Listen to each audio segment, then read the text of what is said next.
Zelensky says painful losses continue in Severodonetsk and Kharkiv region. Fierce fighting continues in Severodonetsk and the Kharkiv region, Ukrainian President Volodymyr Zelensky said during a video address on Tuesday. In Severodonetsk the losses, unfortunately, are painful, Zelensky said, but we have to hold on. He went on to say how it is vital for the Ukrainian military to stay in Donbas.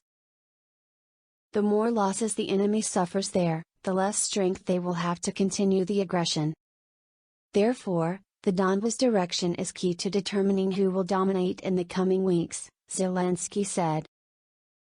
Ukraine's president also spoke about how painful losses have taken place in the Kharkiv region where the Russian army is trying to strengthen its position.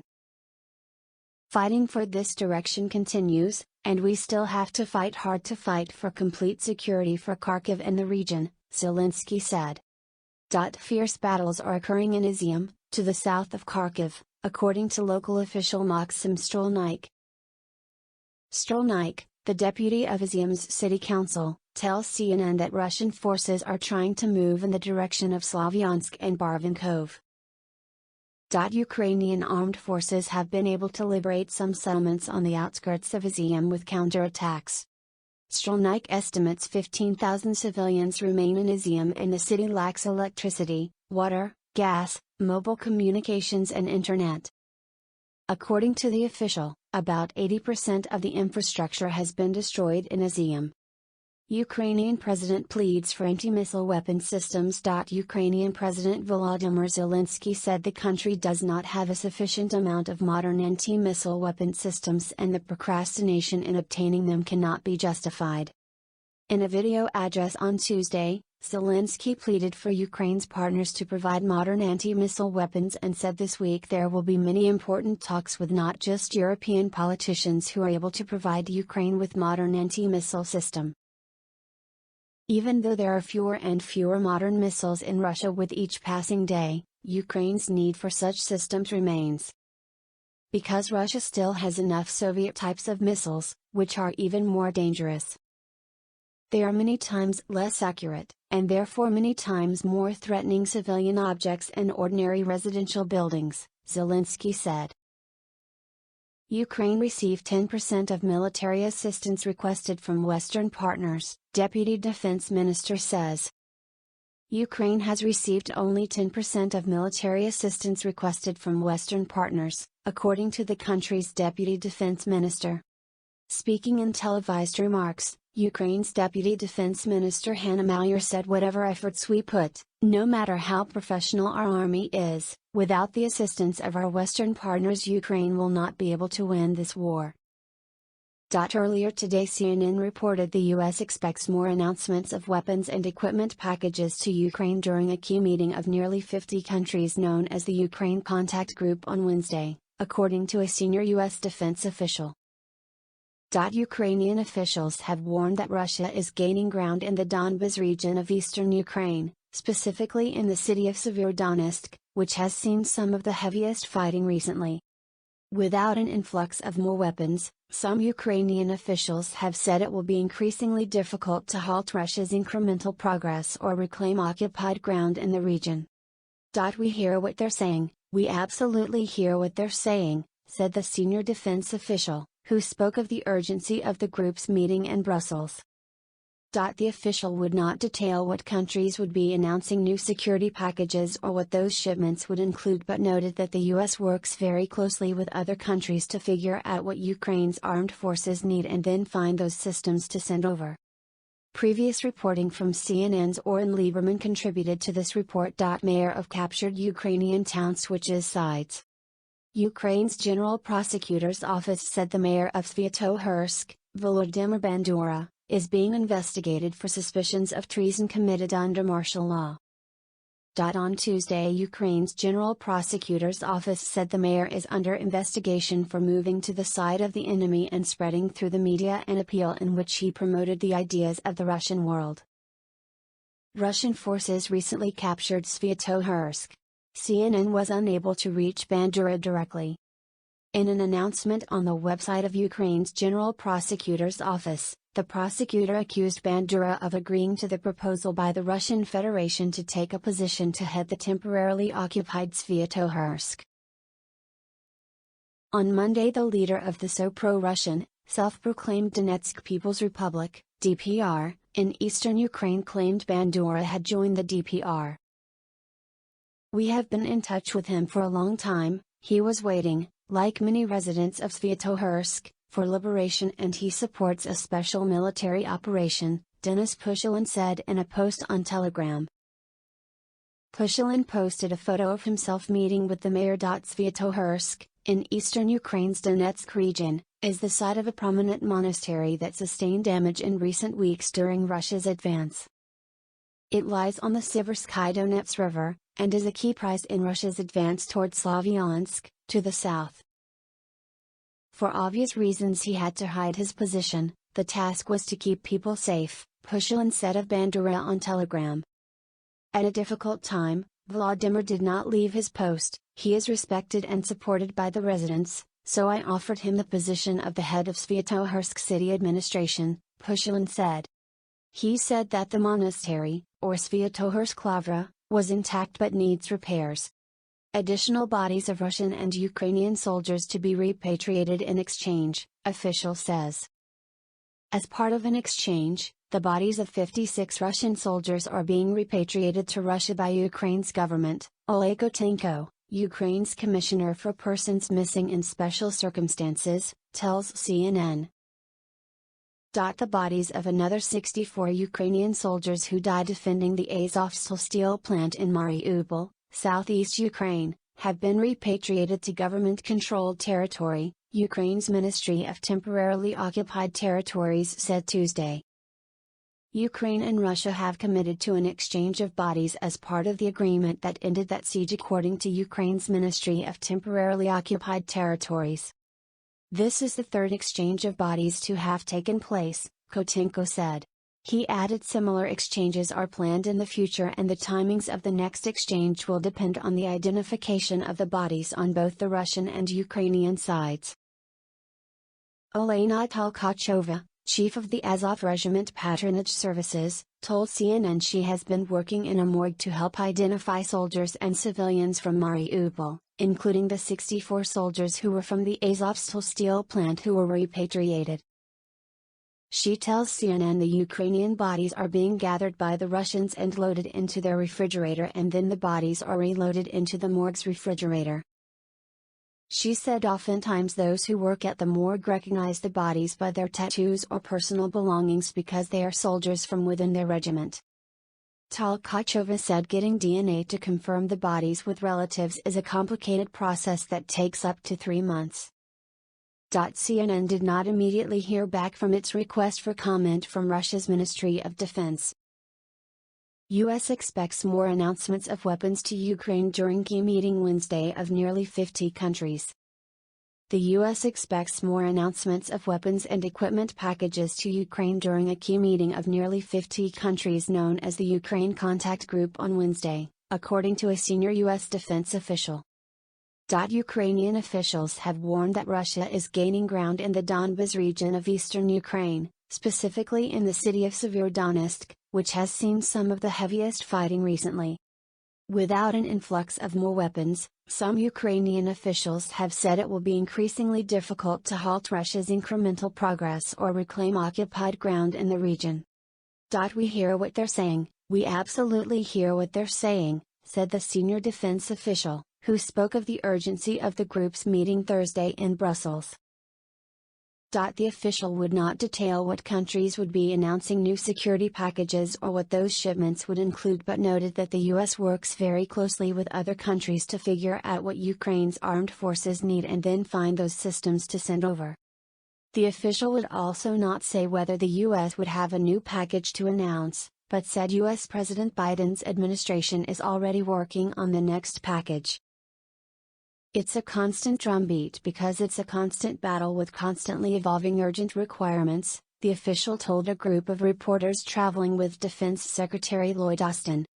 The Biden administration announced the last weapons package on June 1, including high-mobility artillery rocket system, HIMARS, a system capable of launching a barrage of rockets and missiles that Ukraine had urgently requested for weeks.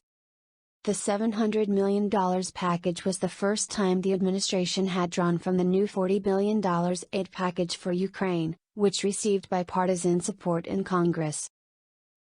A small group of Ukrainian soldiers began training on HIMARS almost immediately after the weapons package was announced.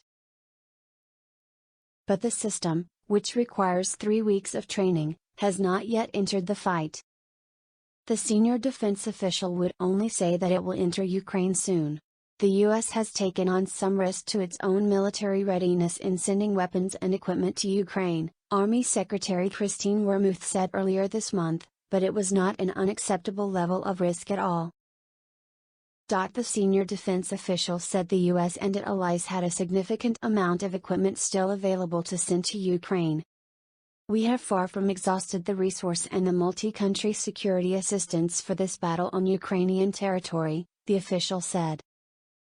Ukrainian President Volodymyr Zelensky vowed in his evening speech on Monday that Ukraine would liberate all of the territories occupied by Russia, even the Crimean Peninsula, which Russia annexed shortly after its takeover in 2014. But that could only happen, he said, with more weapons for Ukraine. It only takes enough weapons to make it happen. The partners have it. In sufficient quantities. And we work every day for the political will to give us these weapons to appear, Zelensky said. Ukrainian officials have said 100 to 200 soldiers a day are dying in the fighting, a number that raises some doubts about the ability of the Ukrainian armed forces to sustain such losses. The U.S. official didn't doubt the casualty figures. The numbers are not out of line with what you would expect for this kind of artillery battle, the official said. It's not surprising that the numbers the Ukrainians are reporting are that serious.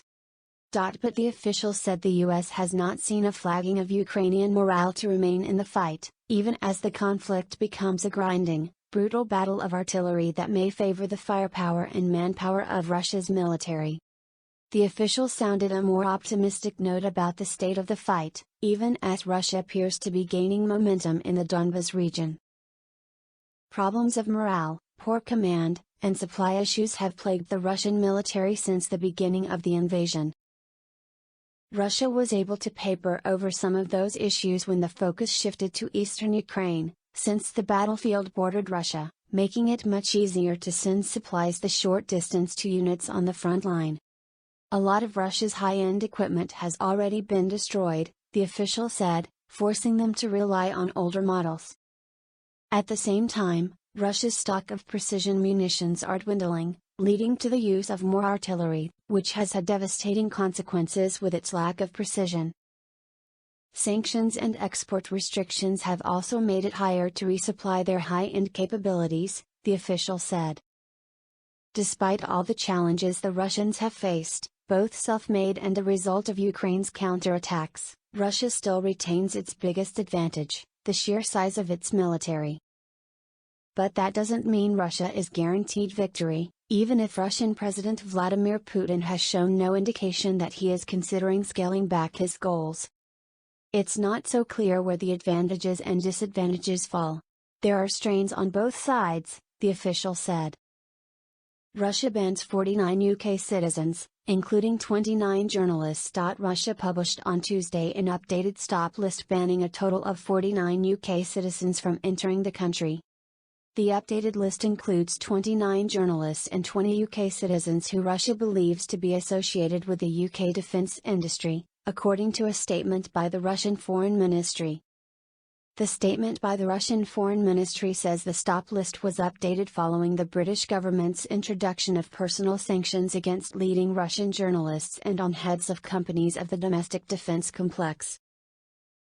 Those added to the stop list include journalists from The Guardian, the BBC, Channel 4, ITV, Sky News, The Daily Telegraph, The Sunday Times, The Times, The Independent, The Daily Mail and The Financial Times. The Russian Foreign Ministry said, the British journalists included in the list are involved in the deliberate dissemination of false and one-sided information about Russia and the events in Ukraine and Donbas. With their biased assessments, they also contribute to fueling Russophobia in British society. Among the UK citizens associated with the UK defence industry on the list are UK military officials, defence contractors and members of parliament. Germany will introduce assets register to strengthen sanctions against Russian oligarchs. Germany plans to introduce an assets register to make sanctions against money of unclear origin more effective, including Russian oligarch assets, German Chancellor Olaf Scholz announced during a speech at a Financial Action Task Force, FATF, conference on money laundering. Russia's aggression against Ukraine has exposed that sanctions need to be more effective, especially against oligarchs abroad, Scholz said on Tuesday in Berlin.